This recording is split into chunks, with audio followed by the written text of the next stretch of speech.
Okay, welcome to Life Together with Brodie. I'm your host, Brodie Simmons. Today I am talking with Marcus Peffer, and you can find him on Instagram, wherever you do social media, at Zalanax Inc. Marcus is a tattoo artist, and we have a very fun, cool conversation about his life, how he struggled in his late teens to early 20s with addiction, how tattooing brought him out of that, and truly we end on what I think is the most important aspect of how he's grown as a human to then pay this forward. We talk about a charity raffle that Marcus is spearheading for a friend of ours named Lee, who we're going to talk about is recently diagnosed with leukemia, and Marcus is raffling off $2,000, a full day session of tattooing with him for $20 raffle tickets so that we can raise money for Lee. We'll talk more about that in the podcast, but I wanted to bring it up here. If nothing else, you hear this, and if you go Cashapp, Venmo, at inkforlee, you can get your raffle tickets through the month of October. So it's for a great cause, and if you win, $20 raffle ticket will get you the greatest tattoo artist, in my opinion, certainly in the Houston area, likely in the world. Like, come on, go to and check out it. It's amazing, and a full day's session with Marcus would be, it's awesome. His work is truly amazing. He's a gifted artist and a great tattoo artist. So I truly hope you enjoy this episode. I really enjoyed it. And again, thanks for listening. All right, well, welcome to Life Together with Brodie. Today, I'm like really excited. One, because I'm here with an individual who does what I have just, I love, and I have no skill in. So anytime I meet someone with a high level of skill, I'm excited, especially when it's something I love. And this is Marcus Peffer. You can find him on... Find me on social media at Zalanax Inc. Zalanaxink. And what do you do? I am a tattoo artist. I guess I draw pictures on people professionally, as weird as that may sound. Not weird at all. Love that. Hang on 2 seconds. All right. How long have you been tattooing?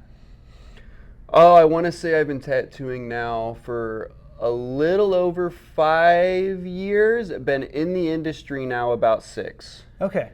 Now, we initially met through our BNI group. Mm-hmm. There's not a lot of tattoo artists in BNI group. No. I'm a counselor. You're a tattoo artist.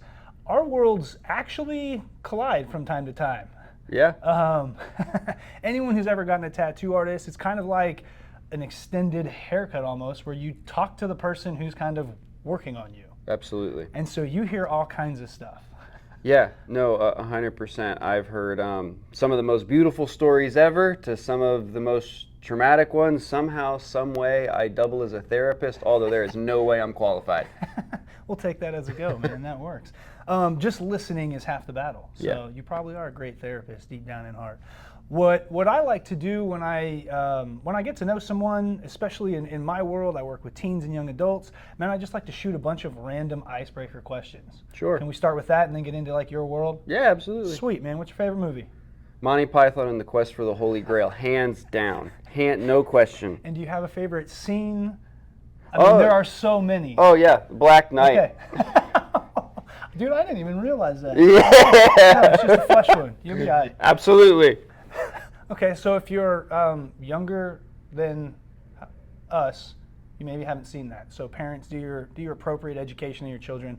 Let them watch Monty Python. It's awesome. That is a classic. Oh, it's a must. That's a must. That's a top 10 on every list. It needs to be if it's not. Okay. You got a favorite color? That changes so much. I'm going to go with red because that was always my childhood one. Okay. I can dig that. I'm a blue, but that works. If you had a superpower, what superpower would you have, or would you want?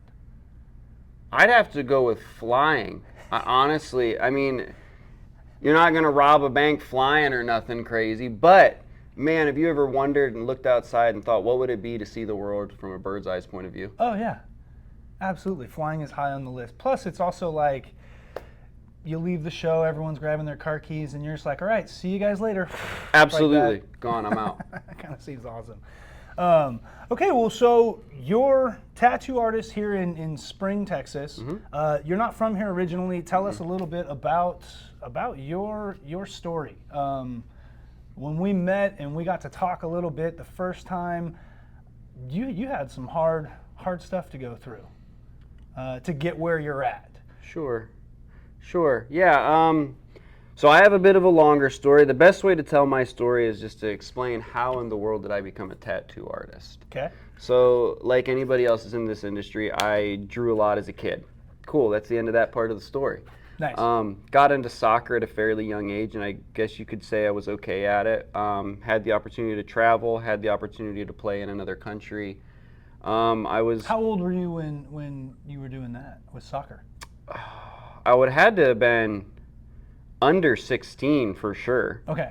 Under so this is 16. early teenage years. Yep. Okay. Yep. So And like on a competitive soccer team that traveled. oh yeah, absolutely. That's awesome. Yeah, absolutely. Okay, so And you were good. Don't understand. I was just a guy that kicked the ball.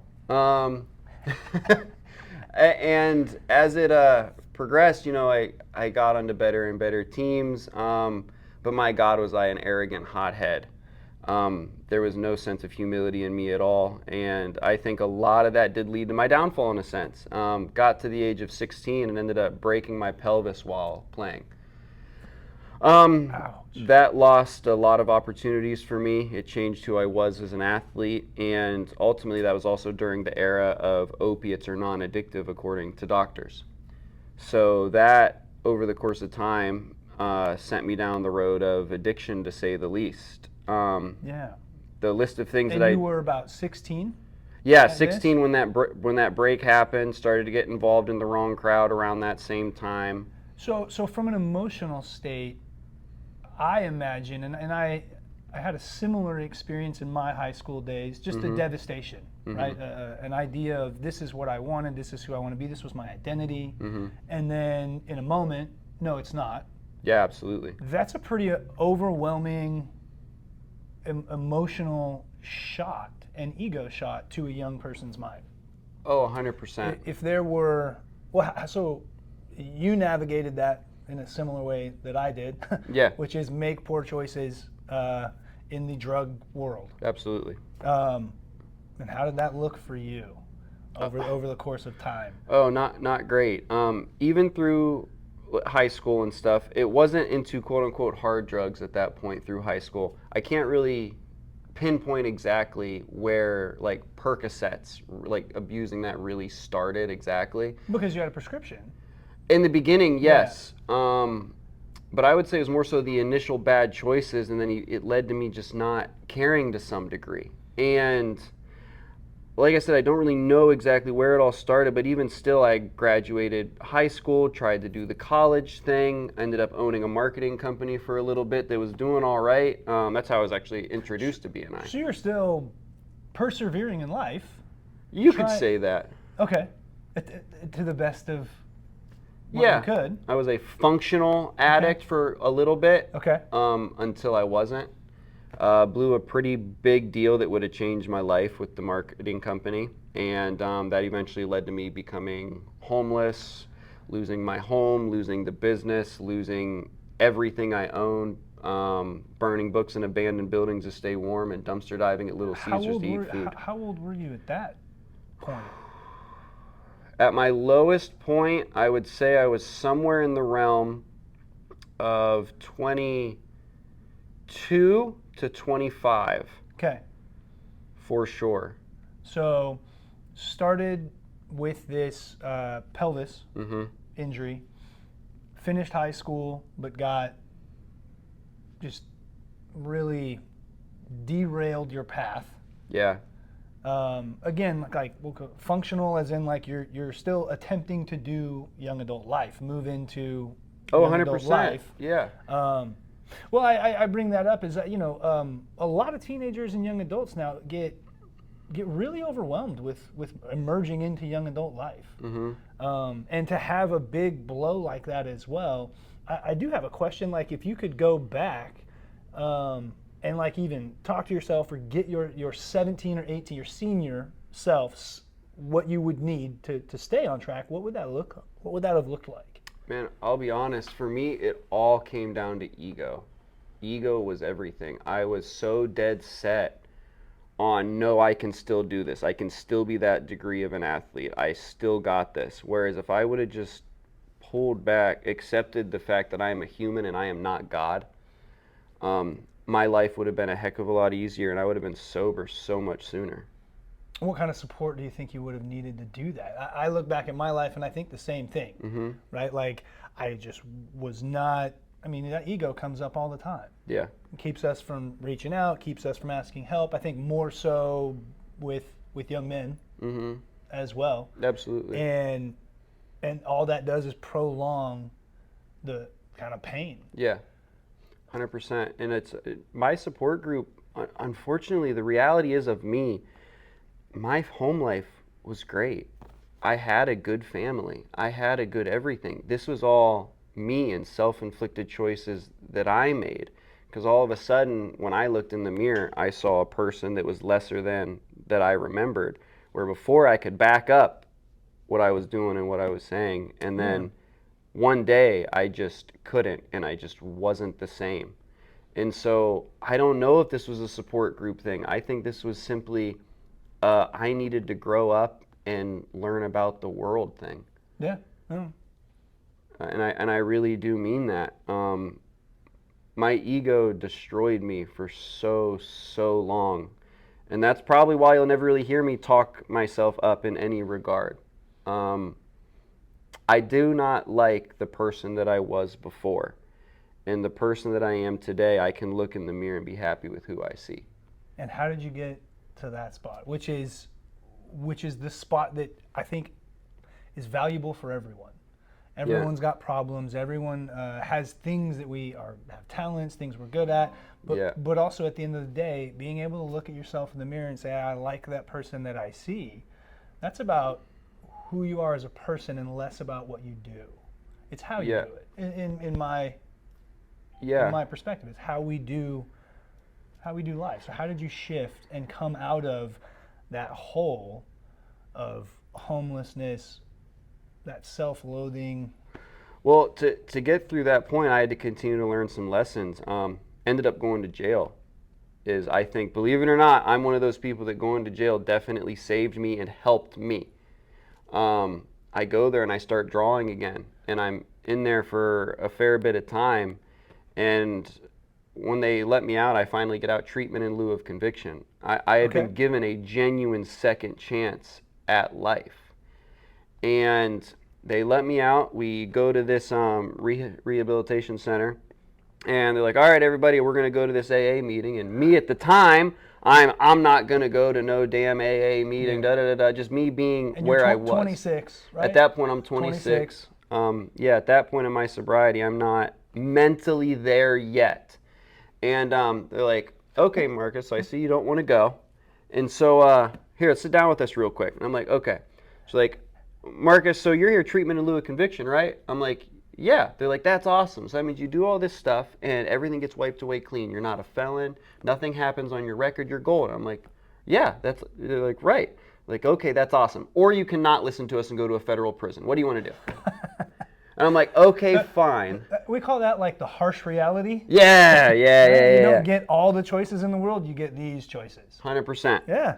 And I took we'll go to the AA meeting, and I'm going to bring my drawing stuff.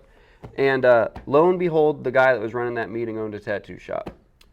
Never once was on my radar to be a part of this industry. Okay. But I love it today. Going through all that humbled me a great deal. Going through life just with all the hardships humbled me a great deal. And it definitely taught me that I'm not invincible. Yeah. And I always wanted to die a good man with a good heart. And my dad, he passed away from leukemia while I was in active addiction. So he never got to see this good side of me. And every single day I just try to do my best to make what I call a living amends, where I just try to be a better person today than I was yesterday and give back to a world that I feel I damaged a lot through my addiction. I think that's extremely like beautiful, as well as far as like life goals, that's pretty up there. Like that's a great life goal to have. Yeah. And since you won't hype yourself up or talk about yourself, like I'm happy to, because if you go to Zalanax Inc. and look at just some of the tattoos that you've done, and I'm only going to briefly talk about this, but you're not good. You're freaking amazing. Everyone that I send to your your social media is like, oh, they think I'm sending some basic stuff, and they're like, oh, these are art masterpieces. So there's that. Thank you. And we could talk about that for a long time, but truly, what you just said about giving back and being a better man, part of your community, that's where I gravitated to you even more so, even though I do like my tattoo, and we'll get more. But even more so than that, because tattoos, I'm a fan. Mm-hmm. They're my personal, obviously you're a fan, but it's the part that you play in the community is what pulled me to you. In our BNI groups, you're selfless, you're there for everyone. Our tagline is, at Spring Klein. Lord only knows. Hashtag taking care of each other. Hashtag we taking know care it. of each other. But truly, I feel like I joined this BNI group in part because of that vibe. Yeah. That communal vibe. And in a world where we can participate online in the huge world, it's hard to be in a community that's worldwide. Yeah, absolutely. It's crazy. There's all kinds of chaos. So having pocket, small community that you can be a part of, rely on, and that will help support each other, I think you're a huge leader in that. Thank you. In this area, and in particular in one of the ways that you're spearheading, doing some fundraising for one of our BNI members. Yeah. Can you share a little bit about that? Yeah, so our president this past year was Leroy Woolery, who owned LGW Tree Service and also had a nonprofit, Pasture Partners, that I was sitting on the board with. And we were donating calves to kids, essentially, working in tandem with the calf scramble at the rodeo. Awesome. And recently, Lee was diagnosed with a leukemia, and I know that fight all too well. Type A LL leukemia is what took my father. And digressing back, my dad did not get to see me become the man that I am today. When he had his leukemia and I watched him dwindle away and watched his muscle leave his body and his hair leave his body, I was just an addict out here trying to take everything I could. And there was no way he was proud of me during that time. And now, one of my good friends that really helped open the doors to me here in Texas got the same thing. And this is my opportunity and my chance to do this thing the right way, because I didn't get to do it with my father, and I think I can help Lee and his wife Susie and their kids. And so what I'm doing is I'm actually raffling off a full day session with me that's valued at $2,000. And it's raffle tickets that are $20 a ticket. All the proceeds for this go directly to Lee and his family to help pay for these treatments. I know that this is $1 million treatment. I've seen it. I know what this impact does to a family. And I know my own story. We lost essentially our home when my dad passed away due to this cancer and the severe cost of it. And this is my chance to, really do things the right way. This is my chance to just, I don't know, man, give back. Take your talent and give it back. Yeah, this is, I want to help this family. I've always wanted my dad to say he's proud of me, and I don't know that I ever heard it. And I know that I never will, and I'm not going to stop trying to be the best me I can be until I hear it. And he's passed on, but damn it, I can at least still try to be a better man today than I was yesterday. And I think that this is a good start for me, and I think I can positively impact Lee and his family by doing this. I think so tremendously. It's called inkforlee. Okay. We're going to have all the social media stuff out there soon. I'm going to be running this from October 1st, is hopefully when, everyone sees the video and everything like that happens. And then I'm going to have the drawing the 31st or the 1st. That's the only thing that's slightly gray. That is Halloween. So that's a toss-up, but nonetheless, it's going to run the whole month of October. And we're able to accept payments via Cashapp, Venmo. Everything is going to have the tagline at inkforlee. Okay. Yeah, and if you ever wanted the opportunity to have a full day session with me, but maybe just quite couldn't afford it, this is a great opportunity to do it. Christmas is also coming up. Even if you don't really want tattoos, we all know somebody that does. And no one is going to complain if they have a $2,000 Christmas gift under that tree. So for people, and I know there's probably not as many out there these days, but certainly younger people, how much are tattoos? Let's do a little education on a tattoo. Sure. So doing a full sleeve would take roughly how long? So mind you, this is going to vary a great deal. Depending on. But are we doing color? Are we doing black and gray? Is this realism? Is this fine line? Is it whatever it may be? In the world of tattooing, I am not the cheapest option in the world, but nor am I the most expensive, mind you. Okay. And for the record, don't get a cheap tattoo because all you're going to do is then have to find someone like you 5-10 years down the road to cover it up and make it look pretty. Yeah, that's that. Welcome to the reality. That's fair.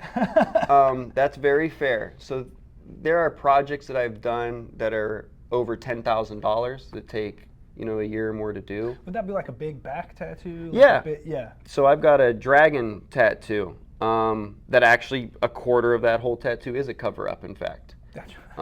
The most recent full back piece I did that was like black and gray with a siren, that's also a cover up. Cover-ups are super common today, but yeah, I mean, full sleeves, you're in thousands of dollars. And it's a lot of time. Yeah, and it's but you wear this thing forever. It becomes an extension to a point of who you are. I'm not saying every single tattoo needs to have an intrinsic meaning. It's completely okay to be an art collector. But if all of a sudden you get something and you treat this tattooing thing like it's a new pair of shoes that you can just take it off and get new ones, it's not like that. I've seen people that have covered their own tattoos with shirts. In the summer, they'll wear sweatshirts because they don't like what they have on their body and they try to hide it. And that breaks my heart when people are not comfortable in their own skin, because it's something that I worked so hard for me to be comfortable with. So I get it. I know what it's like to look in that mirror and not be happy with what you see. For sure. And like I said, for me, tattooing is bigger than just the artwork on somebody. Yeah. And I love that I get to positively impact people with what they wear on them for the rest of their lives. But this is an industry that saved my life, and now it's an industry that's giving me the opportunity to give back to the community. And I love that. And so a full day, someone could do a very large piece, or a lot of work done. Would they be able to come back in multiple times? Yeah. So it is just a 12-hour, $2,000. Yeah, well, 12 is that's an extended full day. That's what I'm asking. Can it be done in?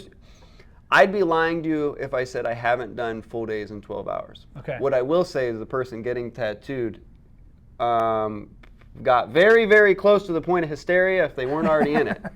But yeah, so I kind of gauge it. It's 8-ish hours roughly. And again, that's sometimes it'll be closer to 7.5.